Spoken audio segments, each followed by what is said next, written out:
मुझे कोई हैरानी नहीं है। जिस तरीके से भारतीय जनता पार्टी का बिल्कुल ये पाप का घड़ा बढ़ता जा रहा है और उनको लगता है इस तरीके का संविधान का कत्ल कर कर अब जो पाप का घड़ा भर रहे हैं वो किसी को भी खरीद सकते हैं। सारे के सारे जो एमएलए चुनकर आते हैं वो सब घोड़े हैं जिनके घोड़ों का व्यापार करने के लिए ये लोग लगे पड़े हैं। महाराष्ट्र में देखा, बाकी सारे राज्यों में देखा, टीएमसी का अब देख रहे हैं वेस्ट बंगाल में।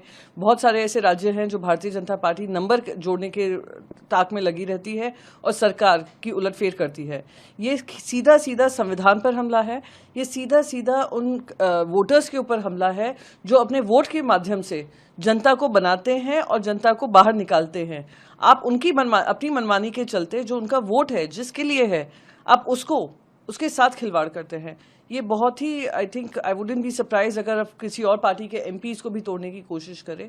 ये सत्ता की भूख इतनी हो गई है और जो टूल किट है इनके हाथ में, ईडी, सीबीआई, इनकम टैक्स और बाकी इलेक्शन कमीशन को भी मैं इसमें जोड़ूंगी, ये जो टूल किट बन गया है इनके हाथ में, उसका पूरा दुरुपयोग कर कर ये लोग सरकारें बनाते हैं, बिगाड़ते हैं। भारतीय जनता पार्टी कितना भी खारिज करती रहे, पर इस बात को हर देशवासी यकीन करेगा क्योंकि ये भारतीय जनता पार्टी की आदत बन चुकी है। This modus operandi of BJP of shopping MLAs and MPs, this modus operandi we have been seeing for past many years and months, and more so especially after their plan got defeated in the Lok Sabha regarding the delimitation. We are seeing it more aggressively.